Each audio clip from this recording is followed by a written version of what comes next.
So just a little bit about me. I am a mum to 3 boys. I have a 9-year-old, 13-year-old and 17-year-old. I am a single income household. My ex-husband has not been in a position to help financially support our children. So it's been a very challenging 2 years. And I wanted to chat today really about how you can survive on a fixed income when the cost of living keeps rising. But after listening to Paula share her personal story, I feel compelled to maybe share a little bit of mine as well. So I started my adult life at 15, high school dropout. I dropped out in standard 7. My father was a drug smuggler and left our family with nothing. I dropped out of school and I got a job at the Spur because my mother had never worked and she was not in a position to financially support our family. And it was a really interesting time in my life where I was treated differently because of where I came from, who my father was. My friends' parents didn't want me to visit them at home anymore because of the stigma attached to my father. And it was a big wake-up call, and I had to adult really quickly. But the journey of life was just absolutely amazing for me, and I went from high school dropout. So 20 years ago, if you dropped out of school, there wasn't many opportunities in terms of studying. You could either be a beauty therapist or a hairdresser. I was like, I'm going to do beauty therapy, it's so easy. Well, boy, was I surprised at how difficult it was learning post-matric anatomy. And started my first business at 22. I was never really good at being told what to do, and working for other people just never ever worked for me. I don't think I ever kept a job over like 4 months. So I started my first business at the age of 22 in the beauty industry, and I've been so lucky. Opportunities keep coming my way, and I managed to spot them and grab them and run with them. And this opportunity came along. The castle in Kyalami had a day spa, and I was looking for a job. They weren't looking to employ anybody, they were looking for someone to run their own business. So mad negotiating skills. I knew I couldn't afford the rent, and I offered them 30% of everything that I earned for the first 2 years. And he agreed, and I stepped into my first business. 4 years later, which failed dismally, and I landed up walking away with nothing. I was now 26 years old, I had a child, and I had no idea what I wanted to do. All I knew was I just could not pick the dirt out of people's toenails and wax people any longer. I was just like, I'm so over this.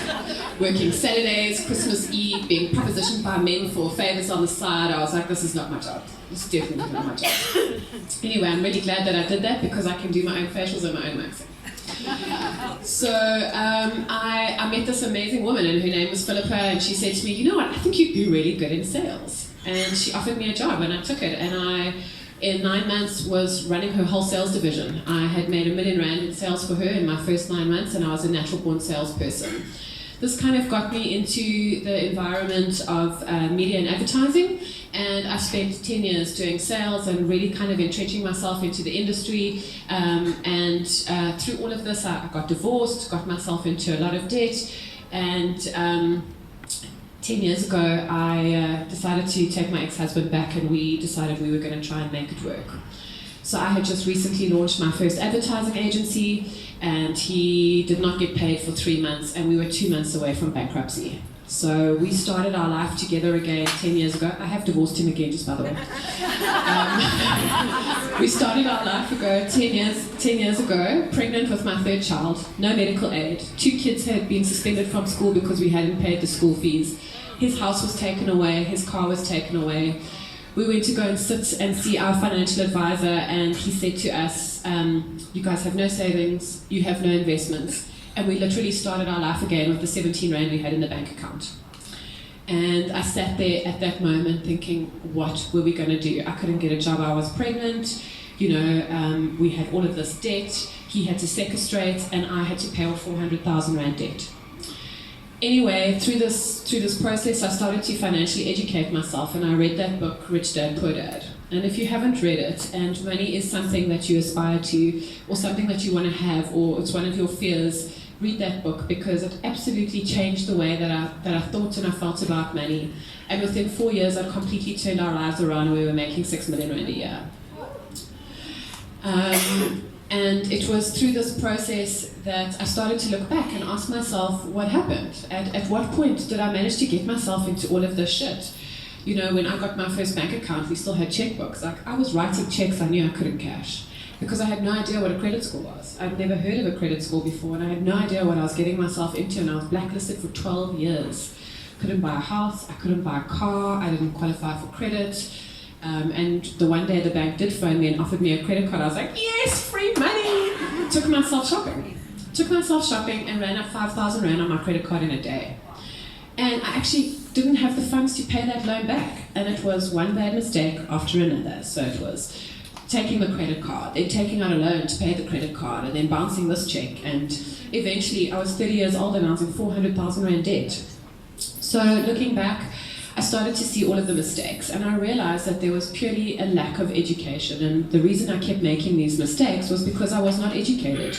And if you look at the education system today, we're still not educating our children. So having the entrepreneurial mind that I did, I started to look around and see what was available, what they were teaching, what they weren't teaching, what lessons, what the different curriculums were teaching, and it became clearly apparent that we are not teaching our children any financial literacy at all. So I saw a gap in the primary school market and I filled it with my product called Money Savvy Kids. Did really well. After 2 years, I had a corporate who offered to buy me. I was so excited, I couldn't believe it. Someone was going to give me 5 million Rand for my business and a 2-year contract. Unfortunately, the deal did not go ahead. And when was this? 2016?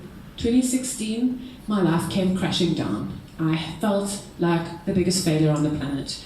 And it's taken me 2 years to recover from that failure. And like Paula says, you know, there is no such thing as failure. So I am one of the Fair Lady Women of the Future finalists at the moment. The finals are next week, wish me luck. And the question they asked us in our interview was, what is your biggest success? And my answer was, well, my biggest failure has become my biggest success, because through that failure, I wrote my first book because I needed to relaunch myself into the marketplace. I have now recently launched my franchise model, and I have 3 franchisees that I'm busy onboarding in Joburg and 1 in the Western Cape. And it was through that failure that I have now found my biggest success. And I don't know how many of you believe in science, but I just keep seeing 11, 11, 12, 12, 69, 333, 555, 444. Every single day I just keep getting messages and I just keep asking, what is it? And every time I go and I look at the significance of the numbers that I'm seeing, it's all about being on my life purpose.